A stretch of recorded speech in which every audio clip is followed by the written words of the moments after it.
Let's open up this conversation. Professor Madhav Nalapur joining us on the broadcast. Sumit Peer is with us as well. Amod Kant ji is with us. Sharad Kohli ji is with us. Okay, and I'm assuming from an altruistic point of view that is all bona fide. Okay, I'm just trying to figure out, is there a cost? Is there another subliminal cost? May have nothing to do with this protest. So I'm going to go back to Sharad Kohli with the original example. Dr. Kohli, there may be a long-standing issue, environmental degradation, maybe poisoning of local water bodies, very serious matter. So people with a genuine grouse come up, okay? Then that creates a crowd. It perhaps creates a mob. Maybe some lumpen elements come in. It creates a volatile situation. In that volatile situation, something goes wrong because you're priming a tinder box, police firing takes place, people get shot, 40% of India's copper capacity is gone for the next 5 years till this date. Knowing full well these things happen, sir, how do we take a pause for the cause and step back, not to create the tinder box that is going to take us all down with it? Well, thanks, Rishabh. You see, if you see the structure of a protest, any protest around the world, there are three things. One is cohesiveness of the group. Second, a cause, which you just spoke of. There has to be a cause which is a pain. It is causing the pain. And the third is funding. So when these three things combine, a protest comes forward. Cohesiveness is a very important aspect. The unity of the group, or togetherness of the group. There is an association, there is an organization, there is some kind of a union, whatever. Something has to be cohesive to bind them together. Now there is a fourth dimension to it, Rishabh. And my experience says, if you dissect the protests which have happened around the world, including India, the fourth dimension is politics. So whenever there is politics, you will find that these protests are difficult to diffuse, one. The economic cost is higher, two. And it also results in a mayhem, three. These three features would be there the moment you see the fourth dimension which I mentioned, that is politics getting attached to a protest. Unfortunately, in the current scenario, I was going through the European farmers' protest in Italy, in France, in other places, and not many people know that there is a large amount of politics behind it. Apart from the farmers on the road that you see, there is definitely, and also this politics behind also gives an extra bit of courage to the protesters, because they know that there is a political power behind them. Either it is in power, or it is about to come into power, or it is meant to uproot the existing power. They know that something is there. So I think we need to hit that fourth dimension first, because this fourth dimension has added a new dimension to the protests around the world. There used to be protests earlier also, Rishabh. Talks used to happen. The protesting organization used to come forward, government used to come forward. A discussion was there and the matter was agreed.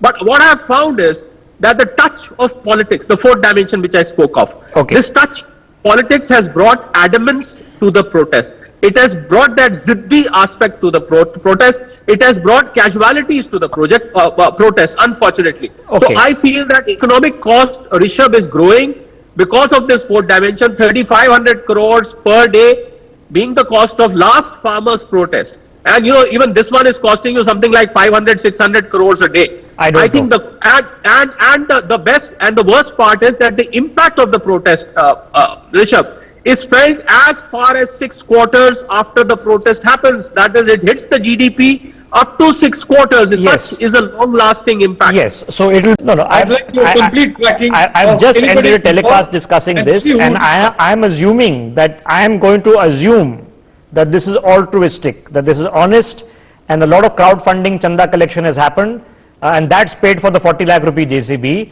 And I'm assuming that there will be transparency, that the protest leaders will come and tell us that here are the 5,000 people who all give us 500 rupees each, and that's how we raise the funding. I'm sure that they will embrace transparency, and the courts which have been hearing electoral funding transparency will also step in to encourage that process. I'll leave the last word with Dr. Kohli. Dr. Kohli, I have an issue, and the issue is naivety. Okay, if we take things at face value and say, okay, this happened, and then this got agitated, then this took place, then this took place, and suddenly all of Delhi is shut down. The national capital region, which is the linchpin of the North Indian economy, is closed.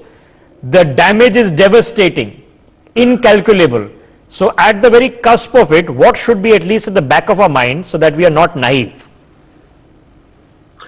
Well, I think intelligence is the only way, because there are two kinds of protest. There's a peaceful protest and there's this kind of protest. So I need to make a more robust intelligence system where we are able to foretell, we are able to make out as to what is going to happen.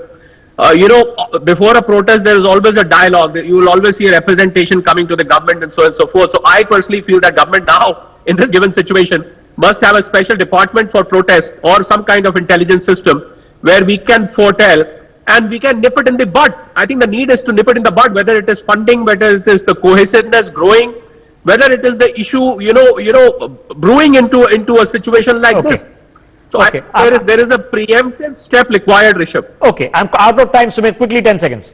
Rishabh, only 2 bits. The first point is, why do you need JCBs for a peaceful protest? What has JCB got to do with MSP? When a tractor is turned into a tank, it can't be about peace or MSP. I'm more interested in what it costs. Somebody's got to pay for it, and if that person is a poor person nonetheless, I'm sure that 40 lakh rupees will be debilitating what a JCB costs. That's what it costs, JCB. Okay, I'm totally out of time. I know this is not an ending conversation, but I just want to leave you with the premise that sometimes we create for ourselves a tinder box that nobody intends to do it, but some people intend to do it.